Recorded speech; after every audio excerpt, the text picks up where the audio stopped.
درباره عقیده توحید یا کمالات توحید الله متعال جل شانه در کل قرآن عظیم الشان 2500 آیت نازل کرده که ما مسلمان ها جنازه ای آیات خواندیم و به قبرستان دفنش کردیم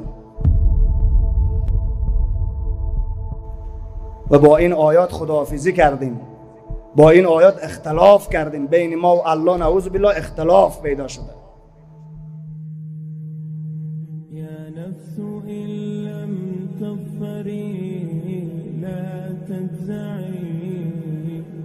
الله در هر روز و در هر عبادت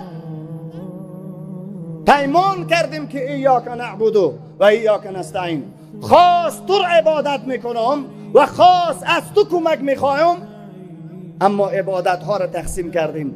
به قبرم رسیدیم رکوع کردیم، به پیرم رسیدیم رکوع کردیم، به رهبرم رسیدیم رکوع کردیم، به قانون باطلم رسیدیم رکوع سجده و تعظیم کردیم، به حرامم رسیدیم تعظیم کردیم، به رواج ها تعظیم کردیم، به اصطلاحات غیر دین تعظیم کردیم، به شریعت های خود ساخته خدایان باطله هم تعظیم کردیم، به سنت ها و رواج های نبیای خود ساخته که در برابر سنت رسول الله صلی الله علیه و سلم ادعای طریق سازی، حکم سازی، شریعت سازی، دین سازی کرده بودن، اونها را هم تعظیم کردیم. یا ایها الذین آمنو اطیعوا الله و اطیعوا الرسول ولا تبطلوا اعمالکم. ای کسی که لا اله الا الله گفتی، از یک الله اطاعت کن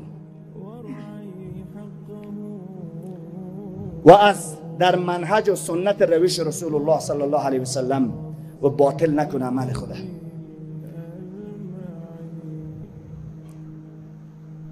در توحید فیصدی نیست، 99% موحد باش، 1% هم مشرک باشه، کافر ژاپنیستی، اورجینال کافر هستی. در توحید و عقیده فیصدی نیست که 98% قرآن و سنت میپذیری و 1% و 2%ش نمیپذیری.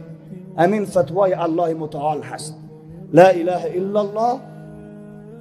اله کیست؟ لا اله. اله کیست؟ اله معبود بر حق است که تمام عبادت ها به ذاتش میشه و در تمام عبادت ها با او کسی شریک نیست و به غیر از ذات او هیچ کس مستحق عبادت نیست و هر کس شریک بسازی مشرک میشی یا غیرش را عبادت کنی. ان الله لا یغفر ان یشرک به و یغفر ما دون ذلک لمن یشاء و من یشرک بالله فقد افترى اثما عظیما.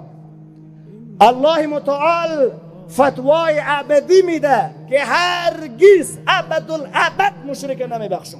کسی خود ما جنگم کرده نمیتونه و به غیر از شرک هر گناهی که بکنه قابل بخشش است.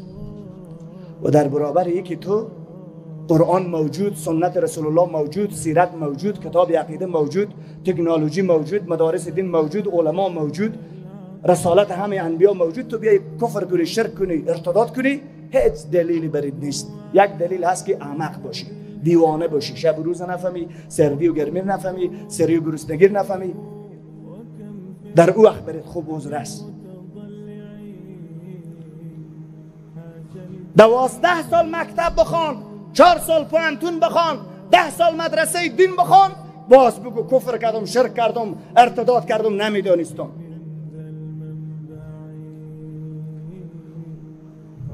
الله متعال در برابر توحید انبیا را برای ما درس میده. موسی علیه السلام وقتی که مبارزه میکنه، فرعون و فرعونیا سرانجام میگه کسی که دعوت به توحید میده و در برابر فرعون عصر مبارزه میکنه باید به دریا انداخته شه. چی نیرو، چی اسباب و چی مدد و نصرت است که دریا را پیش روی موسی علیه السلام 12 سرک میسازد. نه فلسکار است و نه نجار است و نه نیروهای خارجی است و نه پیمان ناتو است، نه سازمان بین الملل است و نه وسیله و واسطه و اسباب ها و توسل های شرکی و غیر اسلامی است. چیست که این دریا را سرک ساخته؟ لا اله الا الله. عقیده به این کلمه است. يسعى معي كل